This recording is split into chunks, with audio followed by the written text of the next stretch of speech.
বিশ্ব নবী জনাবে মুহাম্মদুর রাসূলুল্লাহ সাল্লাল্লাহু আলাইহি সাল্লাম আল্লাহর পক্ষ থেকে কিতাব পাওয়ার পরে তিনি হেরা গুহা থেকে বের হয়ে গেছে। এবার মানুষের দ্বারে দ্বারে কোরআন তেলাওয়াত করে কোরআনের বাণীগুলা কোরআনের আদেশগুলা মানুষের সামনে তুলে ধরে। ওই সময় সারা মক্কার কাফিরেরা একদিকে, বিশ্ব নবী জনাবে মুহাম্মদুর রাসূলুল্লাহ একা একদিকে আল্লাহর কিতাব নিয়ে দাঁড়ায় গেছে।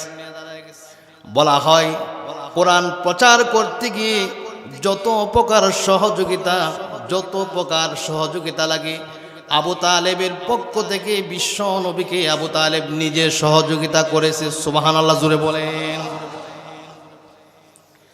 কাফেরেরা প্রস্তাব দিয়েছে যে আবু তালেব, আপনি আমাদের একজন সম্মানিত ব্যক্তি, সম্ভ্রান্ত ব্যক্তি, মক্কায় আপনার অনেক সম্মান আছে, আমরা আপনাকে অনেক সম্মান করি, মূল্যায়ন করি।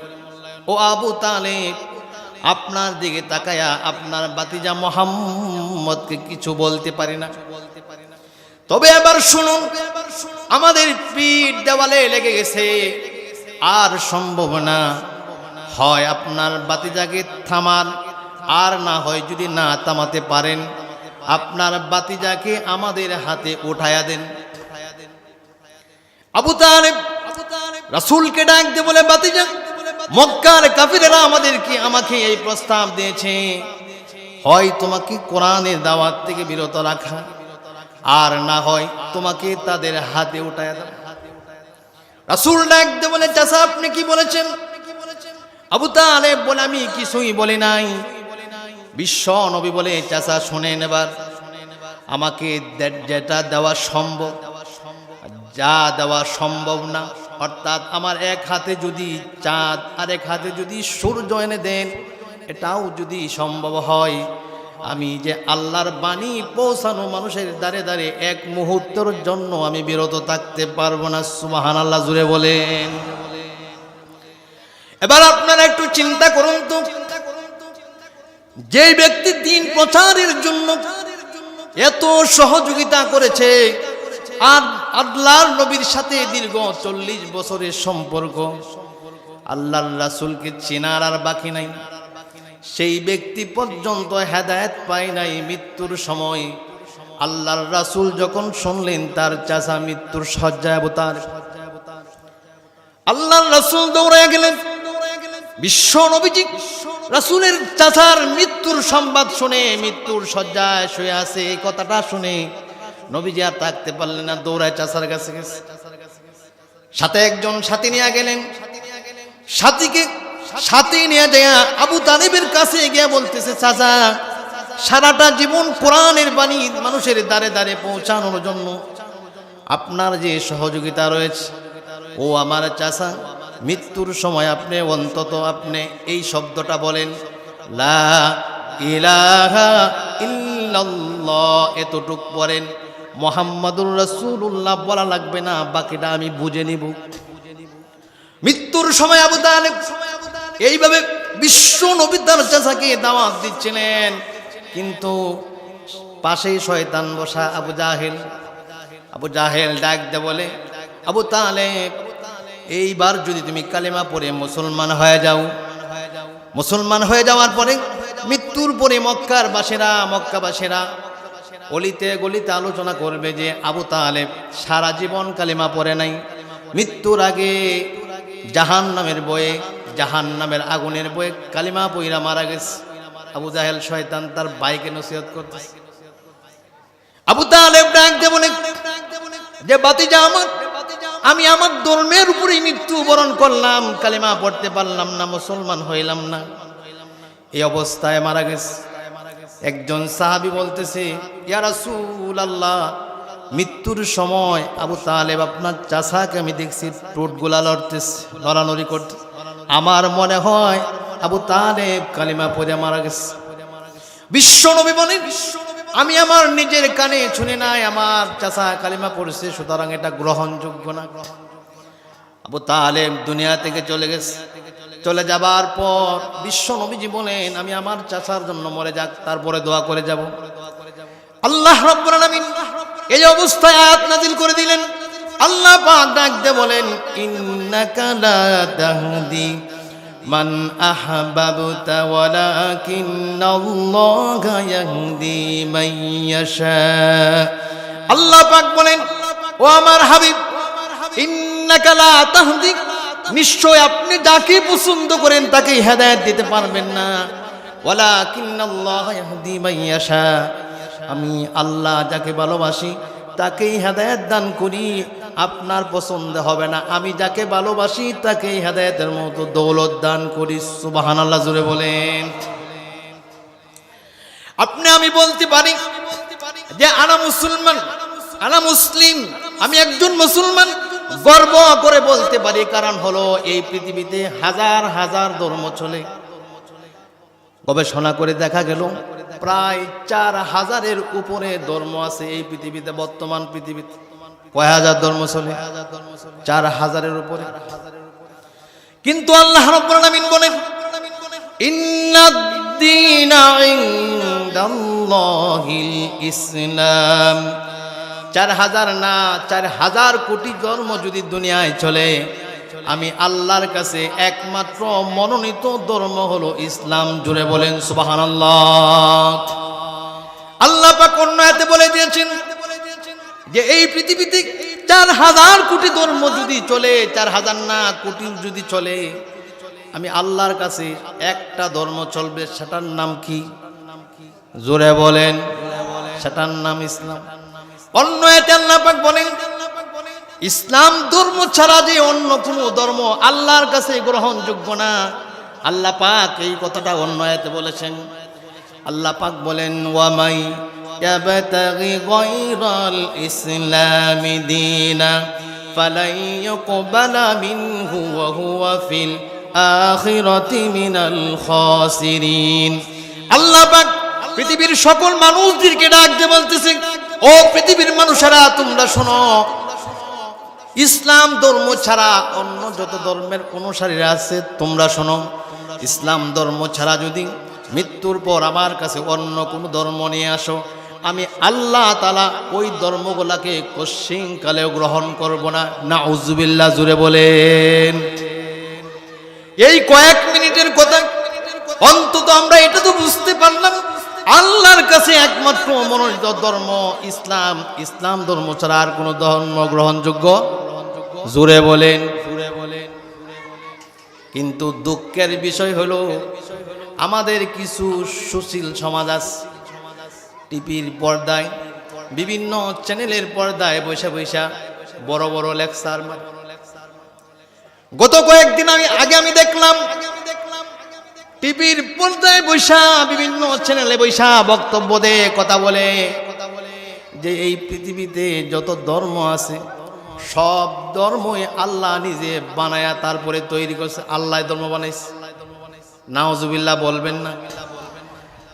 আল্লাহ পাক কোরআনে বলতেছে একটা ধর্ম চলবে, সেটা হলো ইসলাম ধর্ম। অন্য কোনো ধর্ম যদি নিয়ে আসো সেটা আমি আল্লাহ গ্রহণ করব না। আর আল্লাহর কথা বাইলট করে ওই বলতেছে পৃথিবীতে যত ধর্ম আছে সব ধর্মই নাকি আল্লাহ বানাইছে। নাউজুবিল্লাহ, জোরে বলেন। আল্লাহ রাব্বুল আলামিন বলেন, ইসলাম ধর্ম অমুসলিম হয়ে যারা মারা যাবে তাদেরকে ডাক দিয়ে বলতেছে, তোমরা শোনো, ইসলামটাই আমি একমাত্র গ্রহণ করব। ইসলাম ধর্ম ছাড়া যারা দুনিয়ায় আসবা, অর্থাৎ ঈমান ছাড়া যারা আমার কাছে আসবা, তাদেরকে আল্লাহ পাক ডাক দিয়ে বলেন, ইন্নাল্লাযীনা কাফারু ওয়া মাতু ওয়া হুম কুফফার উলাইকা আলাইহিম লানাতুল্লাহি ওয়াল মালাইকাতি ওয়ান নাসি আজমাইন। আল্লাহ পাক বলেন, ইন্নাল্লাযীনা কাফারু, নিশ্চয়ই যারা কুফরি করেছে, ওয়া মাতু ওয়া হুম কুফফার, এবং এই কুফরি অবস্থায় মৃত্যুবরণ করেছে। আল্লাহ পাক বলেন, কি বলে দেখেন, আল্লাহ পাক 1 নম্বরে বলছেন, উলাইকা আলাইহিম লানাতুল্লাহ, আমি আল্লাহর পক্ষ থেকে ওই ব্যক্তিদের উপর লানত, ওয়াল মালাইকাতি, ফেরেশতাদের লানত, ওয়ান নাসি আজমাইন, পৃথিবীতে যত মানুষ আছে সকল মানুষের লানত, যারা ইসলাম ধর্ম ছাড়া অমুসলিম হয়ে মারা যাবে তাদের উপর লানত। জোরে বলেন নাউজুবিল্লাহ। একবার একটু চিন্তা করুন তো, যে সুদূর মক্কা থেকে আপনাদের এই বাজার পর্যন্ত কোরআন আসতে, ইসলাম আসতে কত সময় লেগেছে? অন্তত আমরা বলতে পারি ইসলাম ধর্মের আমি একজন অনুসারী, আমি একজন মুসলমান। আল্লাহ পাক আমাকে মুসলমান হিসেবে দুনিয়াতে কবুল করেছেন, শুকরিয়াতান বলি আলহামদুলিল্লাহ। আর জোরে বলি আলহামদুলিল্লাহ।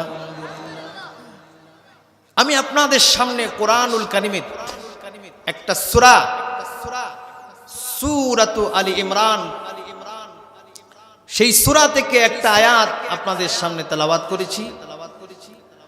রাসূল করিম সাল্লাল্লাহু আলাইহি সাল্লামের অসংখ্য অগণিত হাদিস থেকে একখানা হাদিস আপনাদের সামনে পেশ করেছি। নির্ধারিত সময় আমার পরে যিনি আলোচক আসা পর্যন্ত কোরআনুল কারীমের এই আয়াতকে সামনে রেখে, রাসূলের এই হাদিসকে সামনে রেখে যতটুকু আলোচনা করা যায়, আলোচনা শুরু করার আগে যে সূরা থেকে আমি আয়াত তেলাওয়াত করেছি সেই সূরাটার একটু পরিচয় জানা দরকার আছে না নাই? জোরে বলেন।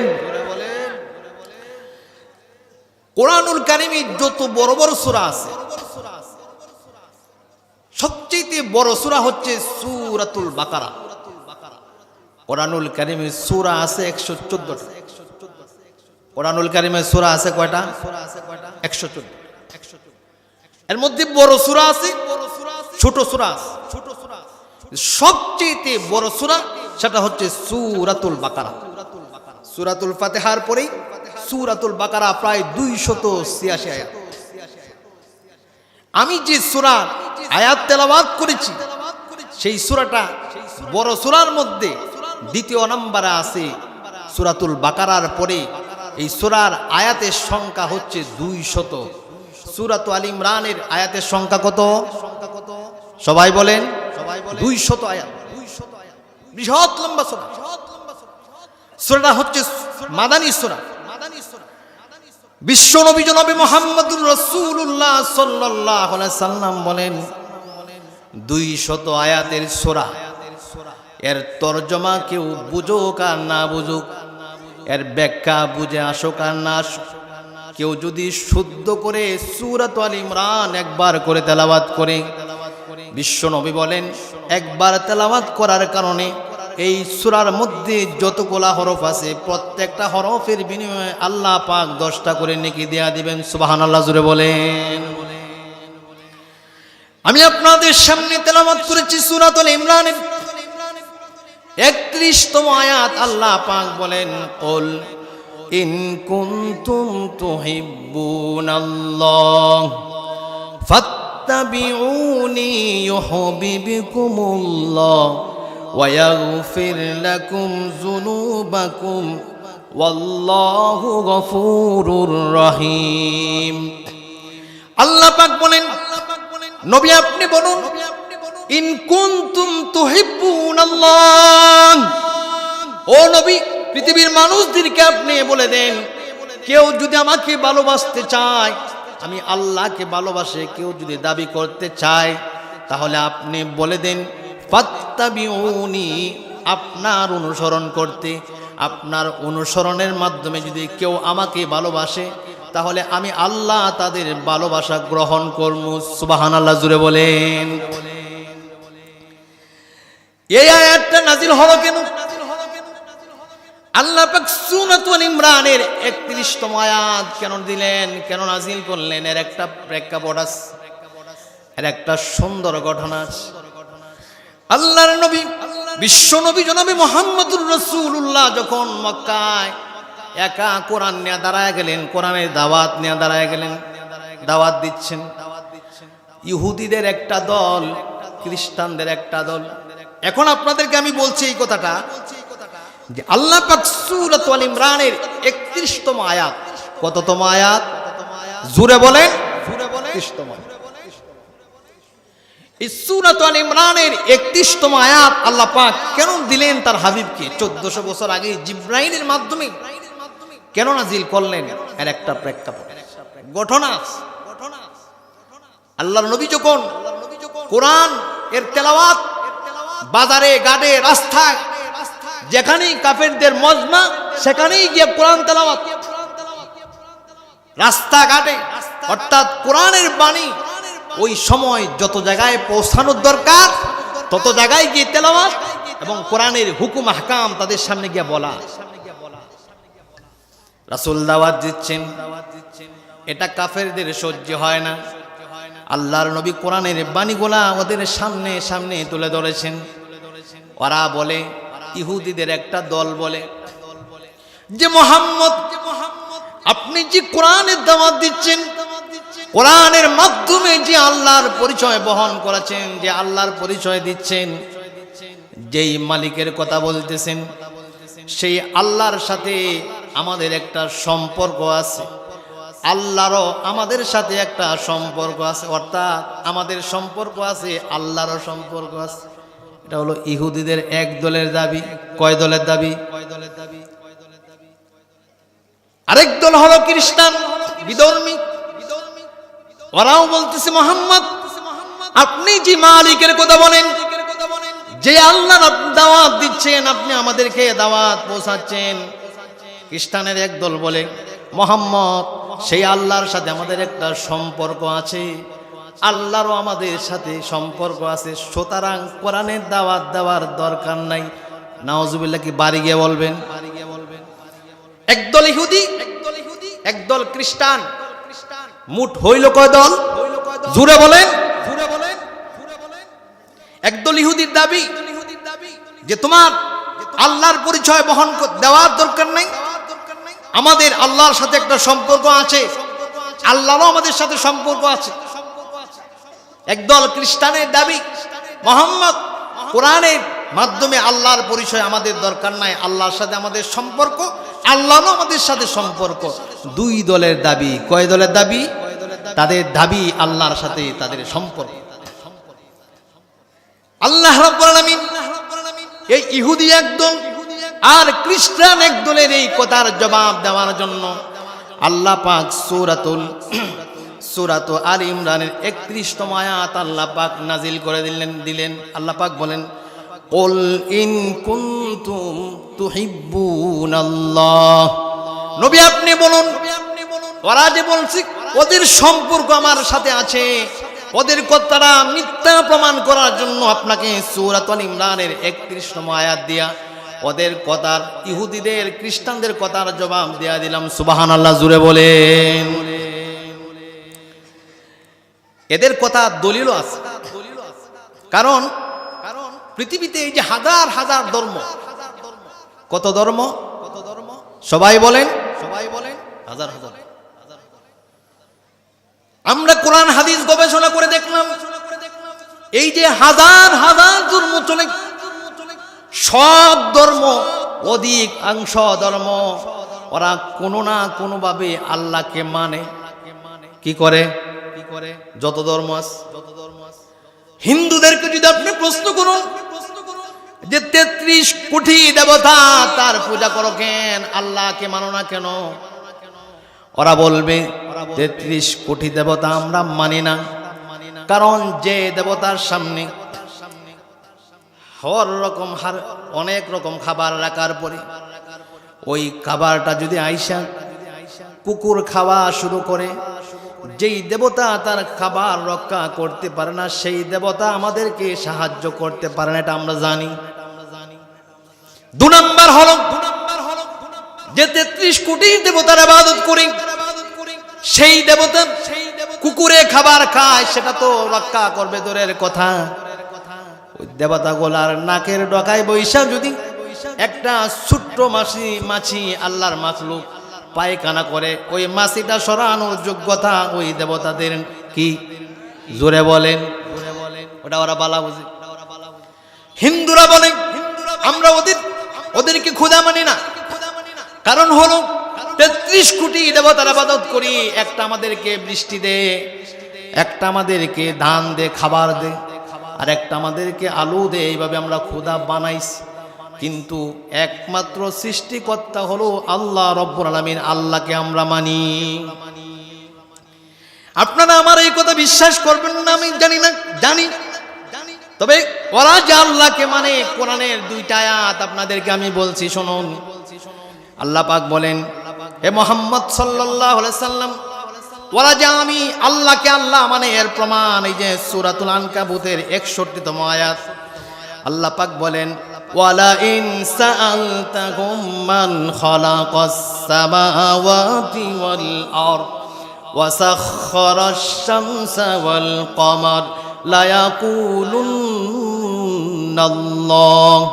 আল্লাহ পাক বলেন, হে মুহাম্মদ সাল্লাল্লাহু আলাইহি সাল্লাম আমার হাবিব, আপনি ওই কাফিরদেরকে যদি জিজ্ঞাসা করুন এই আসমান আর জমিন কে বানালো, চন্দ্র আর সূর্যকে খেয়ে নিয়মিত চালায় কার অর্ডারে চলে, তো দেখবেন ওরা আপনার কথার জবাব দিয়া দিবে লা ইয়াকুলুন্নাল্লাহ। ওরা বলবে আসমান আর জমিনের সৃষ্টিকর্তা হলো আল্লাহ রাব্বুল আলামিন, আর চন্দ্র আর সূর্যকে যিনি চালান তিনি হলেন আল্লাহ। এই কথার জবাব দিবে, অর্থাৎ আল্লাহকে ওরা অস্বীকার করে না। আল্লাহ বলেন লা ইয়াকুলুন্নাল্লাহু ফাআন্না ইউফাকুন, তারপরেও আমি আল্লাহকে ওরা মানে না। সুবহানাল্লাহ জোরে বলেন।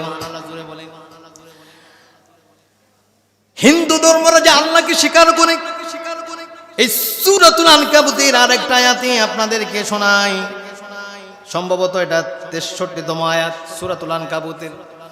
আল্লাহ পাক বলেন, মুহাম্মদ আমার হাবিব, ওরা আমাকে মানে, কিন্তু ওদেরকে ওরা যে মানে এর দলিল কি?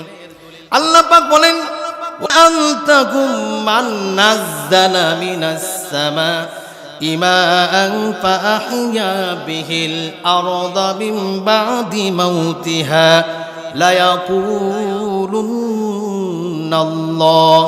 আল্লাহ পাক বলেন, হে মুহাম্মদ সাল্লাল্লাহু আলাইহি সাল্লাম আমার হাবিব, আপনি যদি কাফেরদেরকে বিধর্মীদেরকে প্রশ্ন করুন যে আসমান থেকে বাড়ি বৃষ্টিকে বর্ষণ করে, বর্ষণের পরে মৃত জমিনটাকে কে আবার জীবিত করেন, কে ফসল ফলান, আপনি এই প্রশ্নগুলা যদি মক্কার কাফেরদেরকে প্রশ্ন করুন ওরা জবাব দিবে লা ইয়াকুলুন্নাল্লাহ। ওরা বলবে আসমান থেকে ভারী বৃষ্টি বর্ষণ করেন আল্লাহ রাব্বুল আলামিন, এবং বৃষ্টির পরে মৃত জমিনটাকে আবার জীবিত করেন তিনি আল্লাহ রাব্বুল আলামিন। আল্লাহ পাক বলেন এরা উত্তর দিবে ঠিক, কিন্তু আমি আল্লাহকে আপনার মাধ্যমে মানতে চাই না। নাউজুবিল্লাহ জুড়ে বলেন।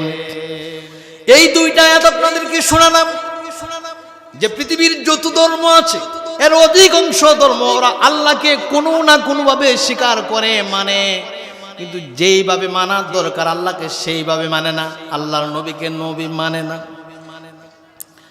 আরেকটা দলিল আপনাদেরকে দেই, আব্রাহা যখন বাইতুল্লাহ আল্লাহর ঘর ভেঙে দিবে, ইয়ামান থেকে চলে আস আব্রাহাবাস, তার দল বল নিয়ে চলে আস যে বাইতুল্লাহ রাখবে না, আব্রাহা ইয়ামানে আর একটা বাইতুল্লাহ বানাইছে।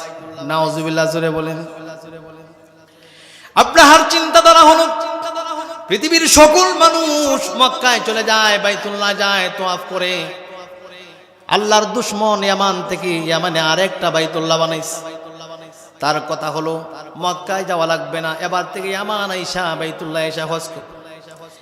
আব্রাহা যখন ইয়ামান থেকে তার সৈন্য দল নিয়ে আইসা বাইতুল্লাহ বাঙ্গার জন্য চলে আসছে, মক্কায় আসার পরে আব্রাহার দলবল লোকেরা মিল্লা আব্দুল মুত্তালিব রাসূলের দাদা যান, আল্লাহর রাসূলের দাদার কিছু ছাগল, উট, বকরি আব্রাহার সৈন্য দলেরা ওরা দখল করে নিয়ে গেছে। আসছে বাইতুল্লাহ বাগান, ওর কিছু সৈন্য দল আব্দুল মুত্তালিবের বকরি বেড়া উট নিয়ে গেছে। আব্দুল মুত্তালিব এই কথা শুই না আব্রাহার কাছে গেছে, গিয়া বলতেছে, আব্রাহা তোমার সৈন্যরা আমার বকরি বেড়াগুলা নিয়ে আস, উট নিয়ে আস, তোমার সৈন্য দলকে বইলা দাও আমার জিনিসগুলা যেন বকরিগুলা বেড়াগুলা দেয়া দেয়। আব্দুল মুত্তালিব এই কথা বলে বিশ্বনবী জনাবে মুহাম্মদুর রাসূলুল্লাহ সাল্লাল্লাহু আলাইহি সাল্লামের দাদা যান আব্রাহার সাথে কথা বইলা ওনার বকরি রাখাল নিয়ে আসছে। আব্রাহা পিছন দিক থেকে ডাক দিস, বলছে আব্দুল মুত্তালিব আপনি একজন আশ্চর্যজনক মানুষ। কারণ হলো সুদূর ইয়ামান থেকে এসেছি, আপনাদের আল্লাহর ঘর যেটা ইবাদত করেন, যেই ঘরে ইবাদত করেন সেই ঘরটা ভাঙার জন্য। আপনার আল্লাহর ঘর ভাঙবো এই বিষয় নিয়ে একটা কথাও বললেন না।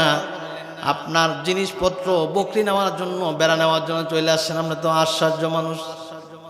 আব্দুল মুত্তালিব ডাক দিয়ে বলে, আব্রাহা আমি হলাম এই বকরি বেড়া উটের মালিক, এই মালিক যেহেতু আমি এইগুলা নিয়ে গেলাম, তুমি যার ঘরটা ভাঙতে আসছো, যার ঘর তুমি ভাঙবা, এই ঘরের মালিক আমি আব্দুল মুত্তালিব না, এই ঘরের মালিক হলো কে? জোরে বলেন, আরো জোরে বলেন।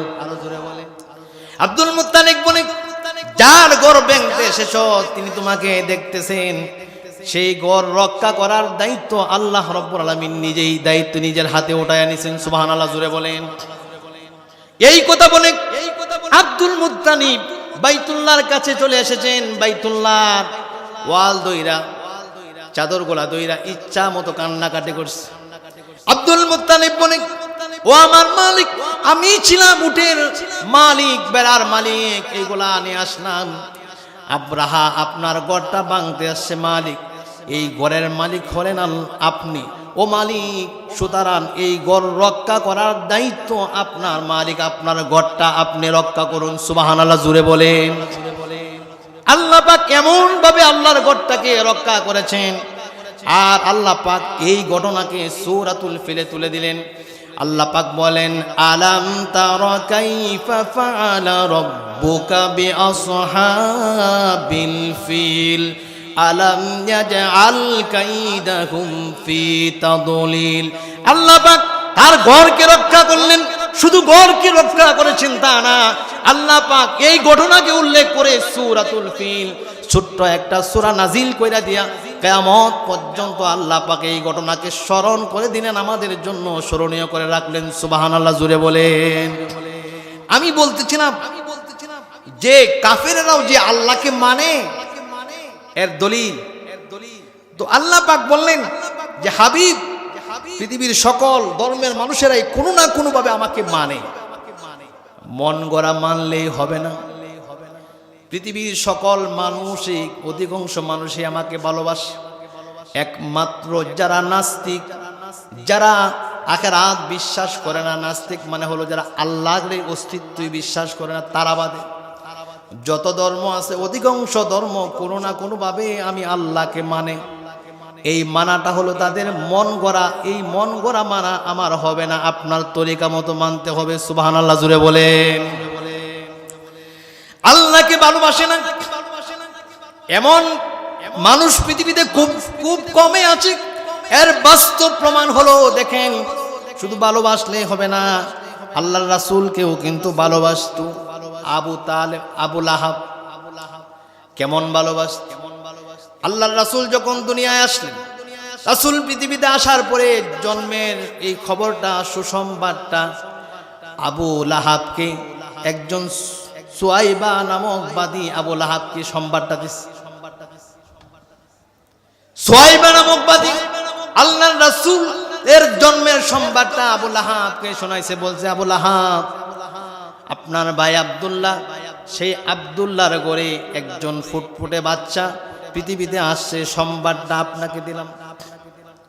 আবু লাহাব ডাক দিয়ে বলে যে, সুয়াইবা আমার বাদী, আমার বাতিজা দুনিয়ায় আসছে, এই সংবাদটা তুমি আমাকে দিছো। আমি আবু লাহাব খুশি হয়ে গেলাম।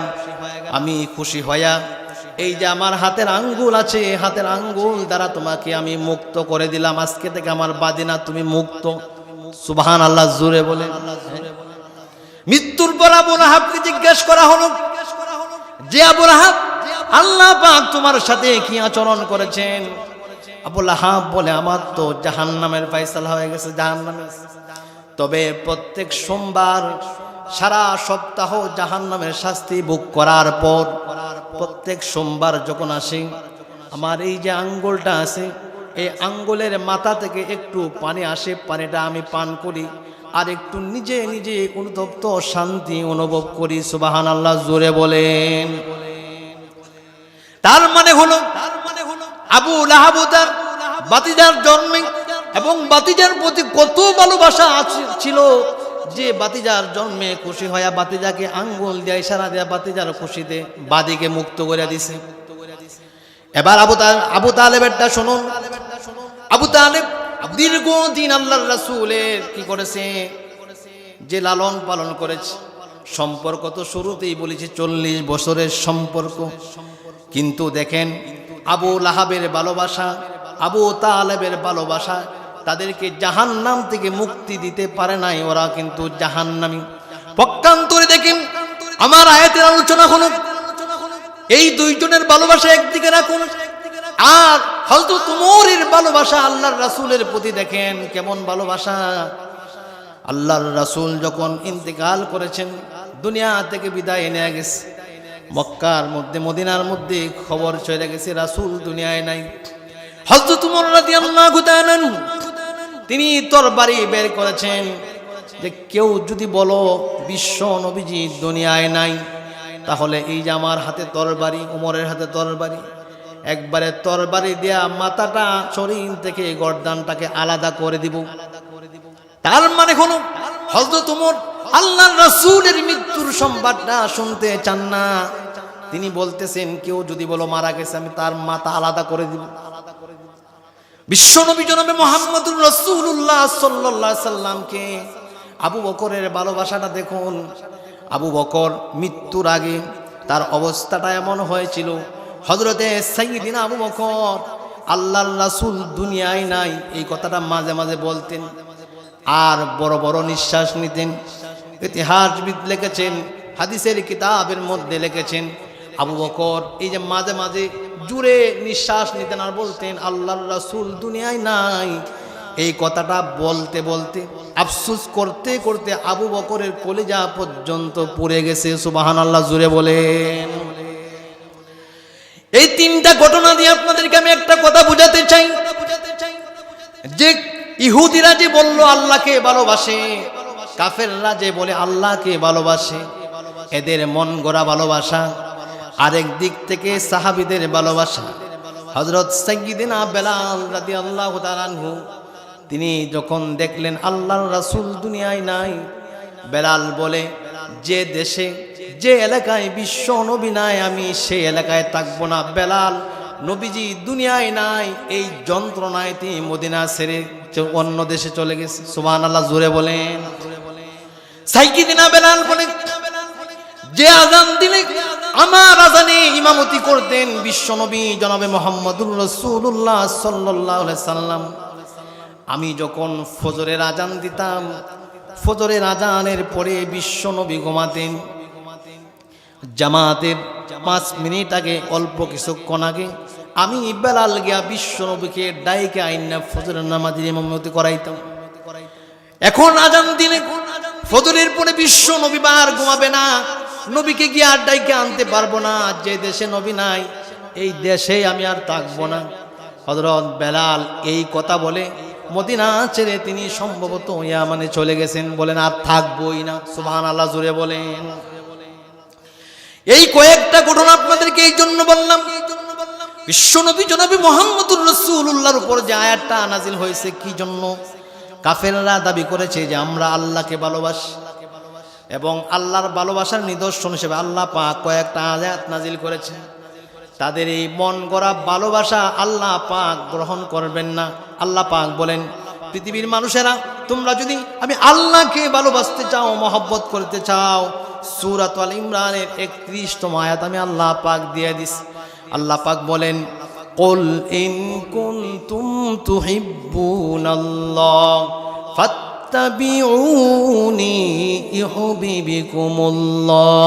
আল্লাহ পাক বলেন, কুল নবী আপনি বলুন, ইন কুনতুম তুহিব্বুনাল্লাহ, নবী আপনি বলুন যদি তোমরা আমি আল্লাহকে ভালোবাসতে চাও, মহব্বত করতে চাও, তোমাদের মন গড়ার দাবি দিয়া ভালোবাসা হবে না। কারণ পৃথিবীর এমন কোনো মানুষ নাই, সকল মানুষই আমাকে ভালোবাসে। তাদের ভালোবাসা হলো মন গড়া। আবু লাহাবের ভালোবাসা হলো আল্লাহর রাসূলের প্রতি মন গড়া। আবু তালেবের ভালোবাসা হলো তাদের মন গড়া। অন্য দিক থেকে হযরত ওমরের নবীর প্রতি ভালোবাসা হলো আল্লাহর তরিকা অনুযায়ী, আবু বকরের ভালোবাসা ইসলাম অনুযায়ী, বিধান অনুযায়ী। সুতরাং যাদের মন গড়া ভালোবাসা আল্লাহর প্রতি, জাহান্নাম থেকে মুক্তি পাবে না। আল্লাহ পাক বলেন, আমার সাথে যদি সম্পর্ক করতে চাও, আমাকে যদি ভালোবাসতে চাও, আমার নবী যেইভাবে বলে ঠিক সেইভাবে ভালোবাসবা, তাহলে আমি আল্লাহ দায়িত্ব নিয়ে তোমাদেরকে আমি জান্নাতের মেহমান বানায়া দিব। আল্লাহ পাক বলেন, নবী আপনি বলুন। তারা যে বলতেছে আমি আল্লাহকে ভালোবাসি, এটা হবে না। ফাত্তাবিউনি, আপনার অনুসরণের মাধ্যমে যদি ভালোবাসে, তাহলে আমি আল্লাহ তাদেরকে 2টা পুরস্কার দিব। কয়টা পুরস্কার? আরো জোরে। আল্লাহ বলছেন, ওরা বলছে ওরা আমাকে ভালোবাসে না, এটা হবে না। ওদেরকে আপনি বলুন, যদি ওদের ভালোবাসা আমি আল্লাহর কাছে গ্রহণযোগ্য করাতে চাই, ফাত্তাবিউনি, আপনি যেইভাবে বলেন এইভাবে যদি ভালোবাসে আর দাবি করে, আমি আল্লাহ এই ভালোবাসাটা গ্রহণ করি। সুবহানাল্লাহ। নবী যেইভাবে বলেন আল্লাহকে ভালোবাসার জন্য, এইভাবে যদি আমরা ভালোবাসতে পারি, তাহলে দেখেন আল্লাহ পাক বলেন, ফাত্তাবিউনি ইউহিব্বুকুমুল্লাহ। আল্লাহ পাক বলেন, আমার নবী যেইভাবে বলে এইভাবে যদি তোমরা আমি আল্লাহর সাথে সম্পর্ক করো, যেদিন থেকে সম্পর্ক করবা, আমি আল্লাহ সেই মুহূর্ত থেকে আমি তোমাদেরকে ভালোবাসতে শুরু করবো। সুবহানাল্লাহ, জুড়ে বলেন। নবীর তরিকা অনুযায়ী যদি আমরা আল্লাহর নবীকে ভালোবাসতে পারি, 1 নাম্বার পুরস্কার হলো ইউহিব্বুকুমুল্লাহ। তখন থেকে আল্লাহ পাক আমাদেরকে ভালোবাসা শুরু করবেন। 2 নাম্বার হলো ওয়ায়াগফির লাকুম যুনুবাকুম ওয়াল্লাহু গফুরুর রহিম। আল্লাহ পাক বলেন, তখন থেকে আমি তোমাদেরকে ভালোবাসবো। শুধু তা না, ওয়ায়াগফির লাকুম, আমি আল্লাহ তোমাদের অতীতের যত গুনাহ আছে সব গুনাহ আমি তোমাদেরকে মাফ করে দেব। সুবহানাল্লাহ, জুড়ে বলেন। ওয়ায়াগফির লাকুম যুনুবাকুম, দেখেন শব্দের ব্যবহার দেখেন। বাংলায় যাকে ব্যাকরণ বলা হয়, আরবি বলা হয় বালাগাত, ফাসাহাত বলা হয়। শব্দের ব্যবহার দেখুন। আল্লাহ পাক বলছেন ওয়ায়াগফির লাকুম যুনুবাকুম। যুনুব মানে বহু বচন, আর এর 1 বচন হচ্ছে জামবুন। জামবুন কয় বচন? 1 বচন। সবাই আমার সাথে বলেন, জামবুন কয় বচন? 1 বচন মানে 1। আল্লাহ পাক এই আয়াতের মধ্যে জামবুন ব্যবহার করেন নাই, যুনুব ব্যবহার করেছেন। 1 ব্যবহার করেন নাই, অধিক ব্যবহার করেছেন। অধিক মানে কত অধিক? এই সংখ্যা, এর কোনো সংখ্যা নাই। সুবহানাল্লাহ, জুড়ে একটু বলেন সুবহানাল্লাহ বলেন। এর কোনো সংখ্যা নাই, নির্দিষ্ট কোনো সংখ্যা নাই। আল্লাহ পাক বলেন, হে মুহাম্মদ সাল্লাল্লাহু আলাইহি সাল্লাম, পৃথিবীর মানুষদেরকে বলুন, আপনার তরিকা অনুযায়ী যদি আমি আল্লাহর সাথে সম্পর্ক করে ওই মুহূর্ত থেকে আমি তাদেরকে ভালোবাসবো। 2 নাম্বার হলো আমি আল্লাহ পাক ওদের 1 গুনাহ না, অতীতের সমস্ত গুনাহ আমি আল্লাহ পাক দায়িত্ব নিয়ে মাফ করে দেব। সুবহানাল্লাহ, জুড়ে বলেন। মহান আল্লাহ পাক যখন মাফ করেন, শুধু মাফ করেন তা না, এই যে আমার দিকে একটু খেয়াল করুন। আজকে তাইকা যদি আল্লাহর কাছ থেকে তওবা নিতে পারেন, জীবনের অতীতের গুনাহ মাফ নিতে পারেন, তাহলে পুরস্কারটা একটু সই না যান। আল্লাহ পাক অন্য আয়াতে বলেন, আমি যখন কোনো বান্দাকে মাফ করি, শুধু তার গুনাহগুলো মাফ করি না। আল্লাহ পাক বলেন, ইল্লা মান তাবা ওয়া আমানা ওয়া আমিলা আমালান সলিহা ফাউলাইকা ইউবাদদিলুল্লাহু সাইয়্যাতিহিম হাসানাত। জুড়ে বলেন আল্লাহু আকবার। সোমবারটা একটু পরে দিচ্ছি, আগে আল্লাহু আকবার জুড়ে বলা নেই, আরেকবার বলেন আল্লাহু আকবার। আল্লাহ পাক ডাক দিয়ে বলেন, আমি আমার বান্দাকে যখন মাফ করে দেই, ইল্লা মান তাবা ওয়া আমানা ওয়া আমিলা আমালান সলিহা ফাউলাইকা ইউবাদদিলুল্লাহু সাইয়্যাতিহিম হাসানাত। আমার পিছনে মসজিদে আশেপাশে অনেক অসংখ্য আলেম ওলামা আছে। এখন যদি আমি শব্দটার ভুল তাহকিক করে আমাকে নামার পরে ধরবে কি ধরবে না? আল্লাহ পাক বলেন ফাউলাইকা ইবাদদিলুল্লাহু সাইয়্যাতিহিম হাসানাত। আমি যখন আমার বান্দাকে মাফ করে দেই, তার গুনাহগুলো শুধু মাফ করে তা না, যে গুনাহগুলা যে খাতার মধ্যে লেখা হয়েছিল, ধারাবাহিক যে লেখা হয়েছিল, ওই গুনাহগুলাকে আমি আল্লাহ নিজে দায়িত্ব নিয়া গুনাহগুলাকে নেক দ্বারা পরিবর্তন কইরা দিই। সুবহানাল্লাহ জুড়ে বলেন। এবার আপনারা আমার সাথে বলুন, আমরা আল্লাহর বান্দা, আল্লাহর সাথে আমাদের সম্পর্ক করার দরকার আছে না নাই? আরো জোরে বলেন। আল্লাহর সাথে যদি সম্পর্ক করতে চান, আল্লাহ পাক তার হাবিবকে যা দিয়েছেন তা গ্রহণ করতে হবে, যা রাসূল নিষেধ করেছেন তা থেকে বিরত থাকতে হবে। আল্লাহ রাব্বুল আলামিন কোরআনুল কারীমের আয়াতে আল্লাহ পাক বলেন ওয়ামা আতাকুমুর রাসূলু ফাখুযুহু ওয়ামা নাহাকুম আনহু ফান্তাহু। আল্লাহ পাক পৃথিবীর মানুষদেরকে ডাক দিয়ে বলতেছেন, অর্থাৎ আপনাদেরকে আল্লাহ পাক ডাক দিচ্ছেন আর বলছেন, এই পৃথিবীর মানুষেরা শোনো, আমি আমার হাবিবকে যা দিয়েছি, হাবিব যা নিয়ে এসেছেন, আমার হাবিব যা গ্রহণ করতে বলেছেন তা তোমরা গ্রহণ করো। ওমা নাহাকুম আনহু ফান্তাহু, আমার হাবিব যা থেকে বিরত থাকতে বলেছেন তা থেকে বিরত থাকো। এই কাজটা যদি এক নম্বরে করতে পারো, ফাত্তাবিউনি, তাহলে আমার হাবিবের অনুসরণ হবে, তখনই আমি আল্লাহ তোমাদেরকে ভালোবাসবো। সুবহানাল্লাহ জুড়ে বলেন। 2 নম্বরে হলো বিশ্বনবী জনাবে মুহাম্মদুর রাসূলুল্লাহ সাল্লাল্লাহু আলাইহি সাল্লাম যা নিয়ে এসেছেন আপনি তা গ্রহণ করবেন কেন? রাসূল যা থেকে বিরত থাকতে বলেছেন তা থেকে বিরত থাকবেন কেন? আল্লাহ পাক অন্য আয়াতে বলেন মা ইয়ানতিকু আনিল হাওয়া ইন হুয়া ইল্লা ওয়াহয়ুন ইউহা। আল্লাহ পাক বলেন আমার হাবিব যা তোমাদেরকে বলে, আমি যা বলতে বলি তাই বলে, আমি যা বলি না তা তিনি বলেন না। অর্থাৎ আমার হাবিব তোমাদেরকে যা করতে বলেন, যা নিষেধ করেন, সব কিছু আমি আল্লাহর পক্ষ থেকে যা বলি হাবিব তাই বলেন। সুবহানাল্লাহ জুড়ে বলেন। এর কারণ হলো আপনাকে আমাকে আল্লাহর হাবিবের অনুসরণের মাধ্যমে আল্লাহর ভালোবাসা আদায় করতে হবে।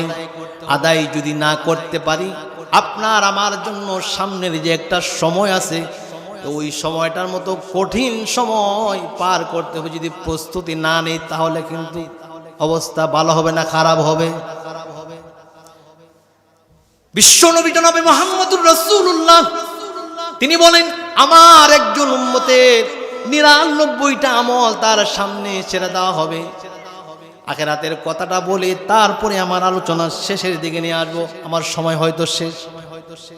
নবী বলেন আমার উম্মতের 99টা আমল তার সামনে ছেড়ে দেওয়া হবে।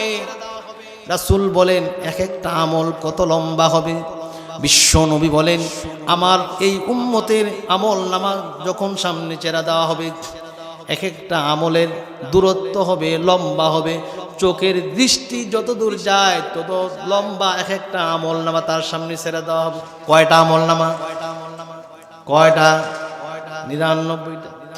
লম্বা কত? চোখের দৃষ্টি যত দূর যায় তত দূর পর্যন্ত লম্বা। সুবহানাল্লাহ জুড়ে বলেন। এই যে 99টা আমল, এই 99টা আমল নেকির আমল না। নবী বলেন এই 99টা আমল, প্রত্যেকটা আমলই হচ্ছে তার গুনার আমল, গুনার খাতার আমল। নাউজুবিল্লাহ জুড়ে বলেন।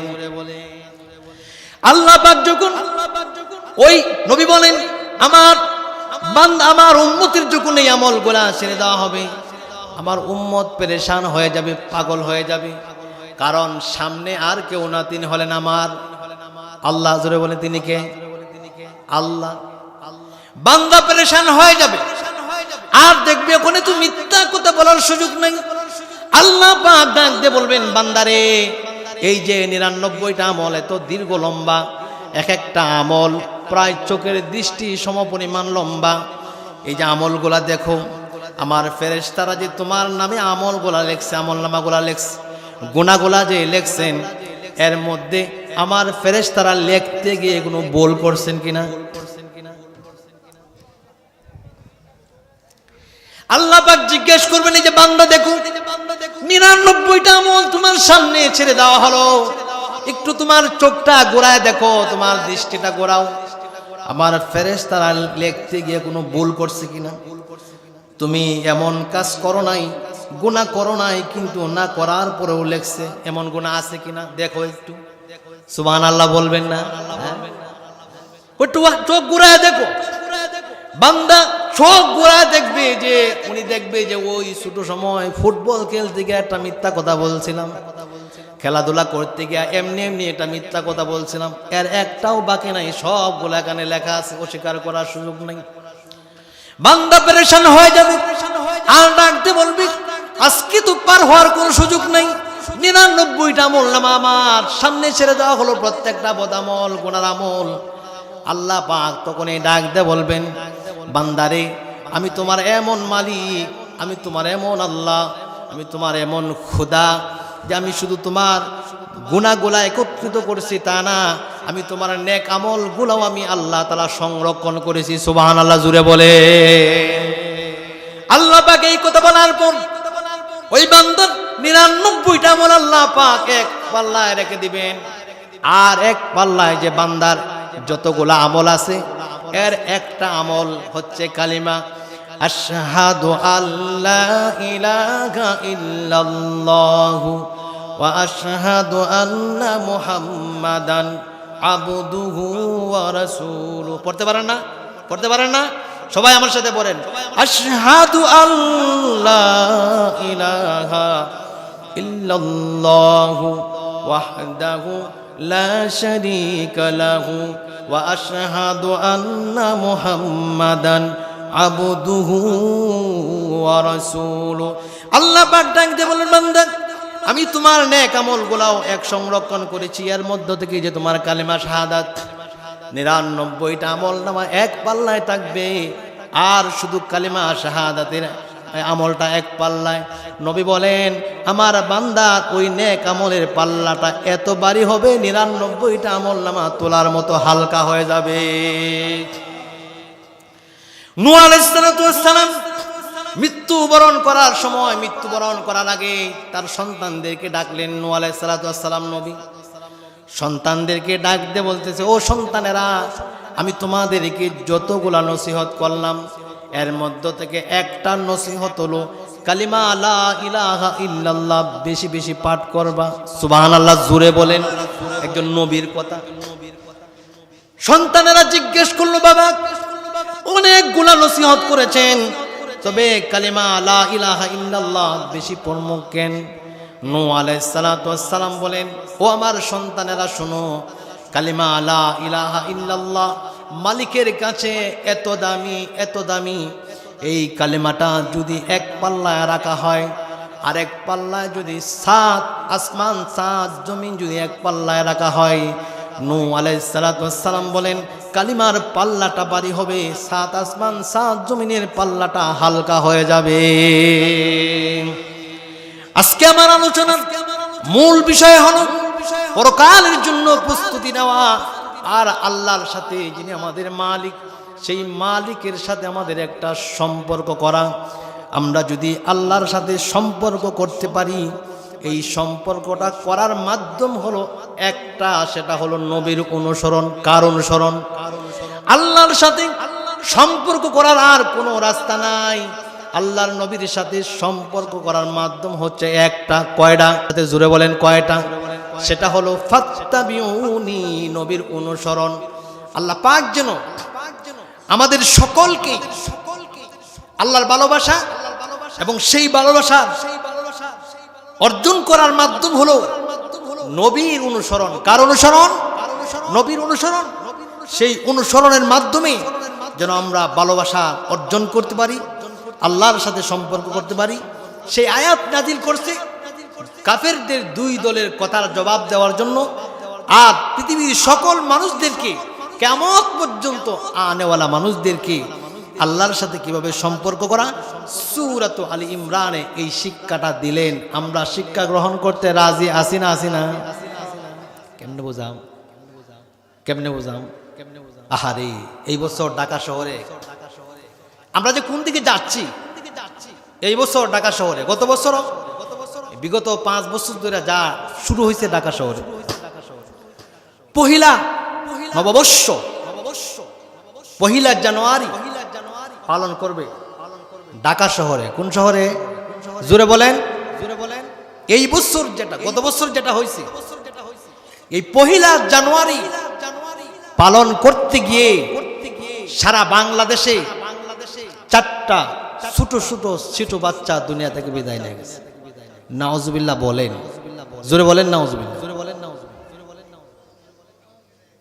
ঢাকা শহরে পহিলা জানুয়ারি পালন করতে গিয়ে এই বছর যা হয়েছে, আমরা এই যে কোরআন আমার হাতে, গত বছর যখন শুনলাম যে পহিলা জানুয়ারি পালন করতে গিয়ে বাংলাদেশের 2টা বেগুনা ছোট মাসুম বাচ্চা দুনিয়া থেকে বিদায় নিয়ে গেছে, এই বছর যখন শুরু হলো পহিলা জানুয়ারি, আমি নিজেও কোরআন আমার হাতে, আমার দিলে যা আছে আমি তাই বলছি, আল্লাহর কসম, আমিও গত বছরের কথা স্মরণ করে, আমারও একটা বাচ্চা আছে 1 বছরের 10 মাসের, আমি এই বছর বয়ে ছিলাম যে না জানি গত বছর 4টা বাচ্চা দুনিয়া থেকে বিদায় নিয়ে গেছে, আর এই বছর না জানি আমার সন্তানটা 10 মাসের, আল্লাহ জানে কি হয়। রাত 12টার পরে পহিলা জানুয়ারি ঢাকা শহরে যা হচ্ছে, আল্লাহর কসম, যে দেশে পহিলা জানুয়ারি পালন করা শুরু করছে রোমে, সেই দেশও এইভাবে পালন করে না ঢাকা শহরে যেভাবে পালন করছে। আমি মনে করছি এটা বাংলাদেশ নয়, এটা ইউরোপের কোন দেশ হবে। কথা বলেন ঠিক কিনা? একটা মাসালা বইলা আজকের আলোচনা শেষ। আগের বক্তা বলছিল না যে সারা রাত্র আলোচনা, আমল করলেন না। আজকের ওয়াজে কালকে 2 কাতার মুসল্লি ফজরে বেশি হবে না, এটাই বাস্তব। এটাই কথা বলেন, এটাই বাস্তব সারা বাংলাদেশে। কালকে যে কয় কাতার হয়েছে মসজিদে, যে কয়জন, এর থেকে 2 কাতার বেশি হবে না।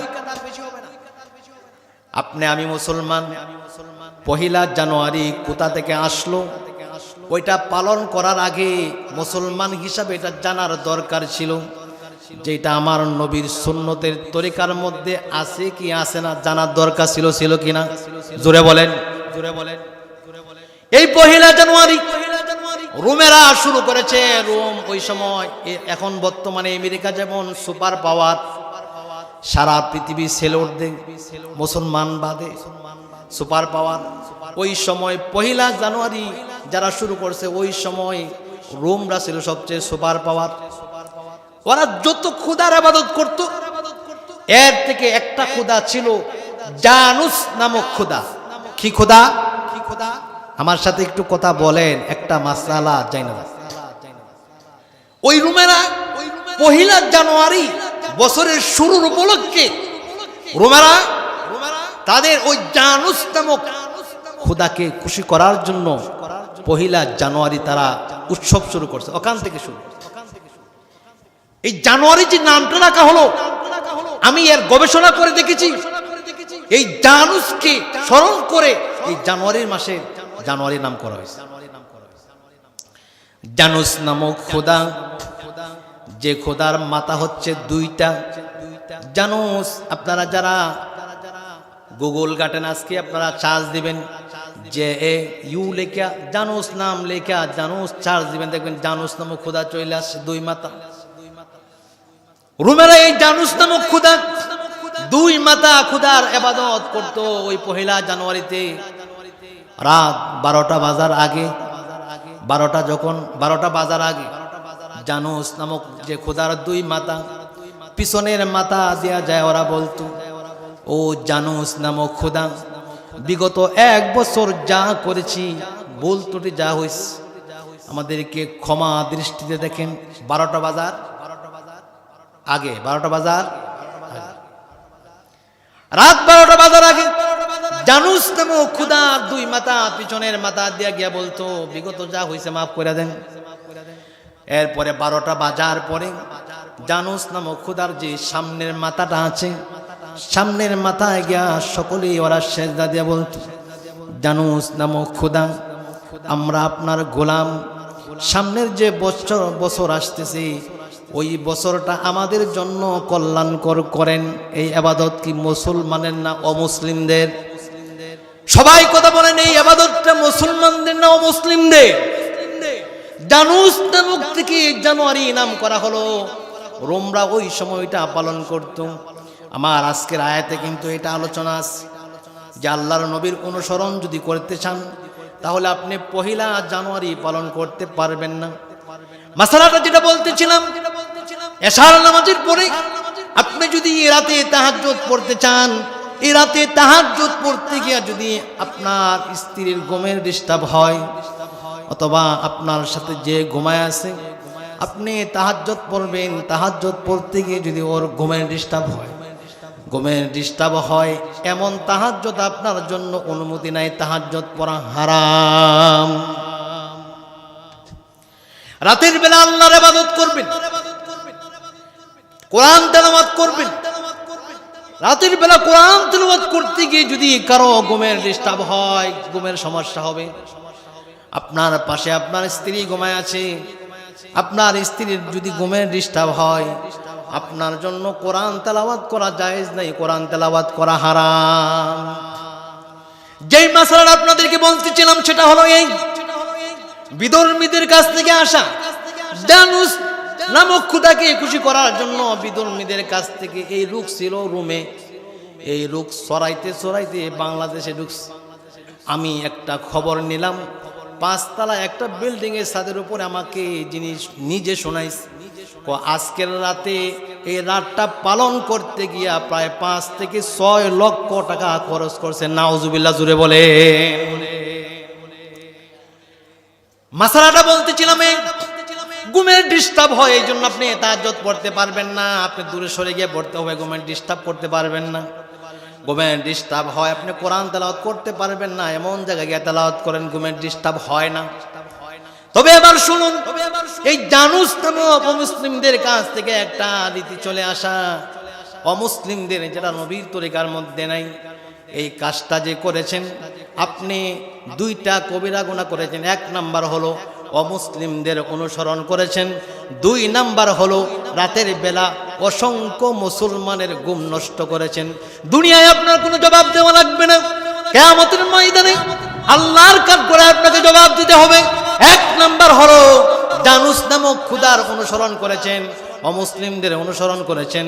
2 নাম্বার হলো এশার নামাজের পরে বহু মুসলমান ঘুমাইছে, তাদের ঘুমের ডিস্টার্ব করছেন, অমুসলিমদের অনুসরণ করতে গিয়া আল্লাহর কাঠগড়ায় কিয়ামতের দিন আপনাকে জবাব দিতে হবে।